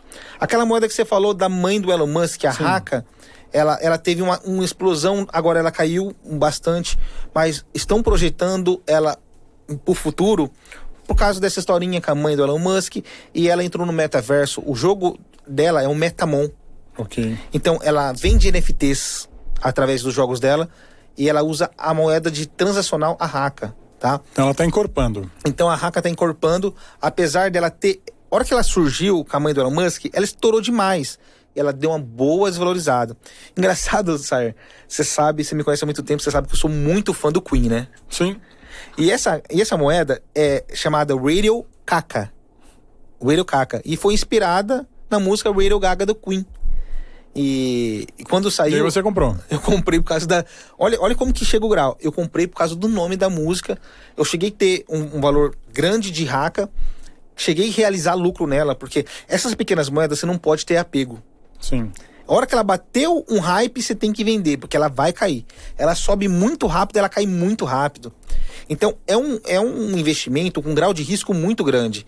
E se você entrar de gaiato e querer investir nisso, provavelmente, antes de começar a ganhar dinheiro, você vai perder muito. Então, para quem tá aqui pensando, querer investir em criptomoeda e começar com segurança, pé no chão, Ethereum, Bitcoin, Polkadot, Avalanche, essas moedas são estáveis, tá? Essas moedas já passaram algumas provações e elas têm um futuro, tem projeto por trás. Uhum. Então não é simplesmente um projetinho que tem uma hype, estoura, depois um monte de gente compra e perde dinheiro. Então você pode ser trader nessas moedas que podem ser aposta e pode ser holder nas moedas que tem um pouco mais de estabilidade. Sar, minha estratégia basicamente é essa. Eu compro poucas, vamos supor, $50 de uma moeda, aposto numa. Quando essa moeda possa fazer um 30x, 40x, eu pego esse dinheiro do meu lucro e reverto em Bitcoin, que é a moeda do futuro. Entendi. E reverto em Ethereum, que é uma moeda consolidada. Belo toque. Então, eu costumo colocar pouco dinheiro, porque esse pouco dinheiro fazendo 30 vezes é muita coisa. Teve uma moeda de um jogo, ASX, né? Essa moeda, no ano passado, ela valorizou, ela saiu algo em torno de centavos de dólar para $140. Ela fez muito... Ela chegou a bater $170. Então, é do jogo, se eu não me engano, é o jogo Infinity alguma coisa. Essa moeda desse jogo, quem investiu, só para você ter uma ideia, R$1.000, chegou a fazer 500 mil reais. Quem investiu 10 mil se tornou um milionário nessa moeda desse jogo. Eu queria só ter investido R$100 nela. Imagino. Você entendeu? Então, isso demora para acontecer? Demora para acontecer. Mas, no mundo das criptomoedas, é possível e ela acontece. Então, compensa, às vezes, você deixar R$100, R$200 no risco com algumas criptomoedas pequenas, porque se ela é listada na Binance, se ela estoura, se o investidor compra a ideia dela, você pode se transformar num milionário. Entendi. E é assim que acontece. Por isso que as pessoas, elas entendem o Bitcoin como futuro, mas as outras criptomoedas têm um poder de alavancagem muito grande. E alavancagem pro bem e pro mal. Você tem como ganhar muito dinheiro e perder muito dinheiro. Mas isso é o dinamismo do mercado. Se você não tá esperando perder, você não entra. Entendi. Tá? Agora, tratando de criptomoedas consolidadas, investe em Bitcoin. Deixa o Bitcoin falar 10 anos lá na sua carteira, que você vai ter um resultado muito melhor do que você deixar dinheiro em qualquer lugar, qualquer investimento, qualquer bolsa de valores. Hoje eu falo com tranquilidade isso aí, Sar. Vai ser o merchan, cara, do seu canal, do Negociando. Às vezes eu acho que tem muita gente aí com mais perguntas, com dúvidas e com vontade de começar, ou começou, não foi aquela coisa do início e de repente agora quer entrar de cabeça de verdade. Assim, entrar de cabeça no sentido de fazer um investimento com inteligência, que é tudo isso que você colocou pra gente hoje. Eu tinha algumas dúvidas, eu fui perguntando, né? Então, alguma coisa que eu queria também entender e saber. Então, fala um pouquinho do teu canal, que está crescendo bastante no YouTube. Você fala basicamente de empreendedorismo, fala aí de Bitcoin. Passa o canal aí pra galera, explica um pouco mais como que ele funciona, para o pessoal poder te procurar também. Eu vou começar com a abertura do meu canal. Eu acho que cada um tem que ter sua abertura, sua particularidade, né? Sim. Senhoras e senhores, homens e mulheres de negócios, tudo bem? Eu sou o Tuti Ramos e esse é um podcast do 014. Esse é mais um vídeo do canal Negociando. O canal Negociando, ele nasceu com a vontade minha de dividir um pouquinho do conhecimento, criptomoedas, investimentos, empreendedorismo, tudo isso, todo esse mercado. E eu comecei fazendo vídeos sem pretensão nenhuma e eu tô mais ou menos há 1 ano fazendo vídeos e comecei agora a ganhar uma audiência. Há 3 meses atrás eu bati 1.000 inscritos no canal e comecei a monetizar o canal. Ele começou a dar uma repercussão um pouco maior, sabe? Aí eu comecei agora a colocar mais vídeos, a falar sobre criptomoedas, que é um assunto muito procurado. E há pouco tempo ele praticamente duplicou o número de inscritos. A gente tá batendo 2.000 inscritos, já bateu 2.000 inscritos e tem várias visualizações bacanas. E se você quer saber um pouco mais de criptomoedas, de investimento, de empreendedorismo, a gente fala sobre isso de forma simples. Eu pretendo falar isso de forma simples para você que não entende ainda o que é supply, o que é market cap, o que é todas essas terminologias difíceis da criptomoeda. Eu costumo explicar passo a passo para você poder entrar com segurança, não cair em golpes, né? E sempre coloco a visão Tuti, né? Porque eu acho que tem que ter uma visão personal da coisa, porque, claro. Porque ninguém é dono da verdade. Sim. Porque se eu fosse o dono da verdade, falava, investe nisso, você vai ficar milionário, e todo mundo fazia o mesmo, e todo mundo ficava milionário. E não é assim, o mercado é muito dinâmico, e eu venho colocar as minhas conclusões dos meus estudos. E todo vídeo eu falo, galera, não é indicação de compra. Essa moeda que eu tô falando, vá lá, pesquise, veja se é um projeto bacana, troca opinião. Se você tiver algo que acrescenta nesse vídeo, nessa discussão, deixa seu comentário, porque isso é o bacana das criptomoedas. Eu não conheço ninguém que ficou rico com criptomoedas que não tenha pesquisado grandes projetos. Então, é uma pessoa que tem esse caráter, esse espírito mais estudioso, mais empreendedor, que costuma ter bons resultados. Tá? As pessoas que vão muito no vidro dos outros acabam perdendo dinheiro, porque meu primo falou de uma moeda que vai explodir, vai lá, compra muito, não explode e ele perde dinheiro. Aí ele vem para falar, criptomoeda é golpe, não dá dinheiro, eu perdi dinheiro com criptomoeda. Mas na verdade é a pessoa que não teve a paciência de estudar e colocar o capital dela nos melhores ativos do mercado. E tem coisa boa, como o mercado de música tem coisa boa e coisa ruim. Sim. O mercado de criptomoedas também tem muita coisa boa e muita coisa ruim. Por isso que é importante, como eu falei, separar o joio do trigo. Muito bem. Cara, quero agradecer demais a sua presença. Eu tenho certeza que a galera gostou muito, né? E eu tenho certeza que muita gente vai entrar em contato para saber como é que funciona, para tirar um pouco mais de dúvida. Até porque o programa da semana passada deu bastante visualização pra gente, o pessoal elogiou bastante nas redes sociais. E a galera vai procurar você para saber um pouco mais de empreendedorismo, de investimento, como é que funciona. E, cara, obrigado demais. Passa o endereço do canal do Negociando. youtube.com/canal Negociando. Esse é o nosso endereço. Fechou, então. Obrigado, Tuti. Agradecer também aqui o pessoal aqui do Mega Chopp, que é um conceito, né? Tá trazendo esse conceito novo aqui de cerveja PET, que tá rolando uma boa aceitação já nos Estados Unidos, na Europa, até pela praticidade, né, do consumo. Já vem, tem gente que gosta de tomar bastante, então já vem, tem muito lugar que o pessoal tem litrão, agora é 2 litrão, né, querida? Então, no Brasil, esse é um produto que está presente, começou por Santa Catarina, Rio Grande do Sul, agora está chegando aqui em Marília. Essa aqui é uma cerveja lager com receita da Mega Chopp e tem uma receita mais equilibrada, tá? É uma proporção entre, a gente vai falar entre malte e o lúpulo, né? Mais aproximada pro Pilsen. Eu não tomo muita cerveja, mas a gente aprendeu um pouquinho lá no Lounge 277. Já essa aqui, a Schmitz, ela pretende alcançar o público que prefere uma cerveja mais, vamos dizer assim, eu não bebo, vou falar de novo, mas é aquela pessoa que procura uma cerveja mais leve, mais suave. uma cerveja mais tranquila. E ela fica, acho que toda bebida, né, fica sensacional quando tá trincando, tá gelado. Então tá aqui os produtos da Mega Chopp com a gente a partir de agora aqui no 014 Cast. Obrigado, Tuti. Obrigado ao Vini por comandar aqui a nossa transmissão para você, levar até você aqui o conteúdo do 014 Cast. Semana que vem o Norton tá de volta. Espero que tudo bem aí no carnaval, né? Tenha aproveitado o máximo possível. E a semana que vem a gente vai receber a Bruninha.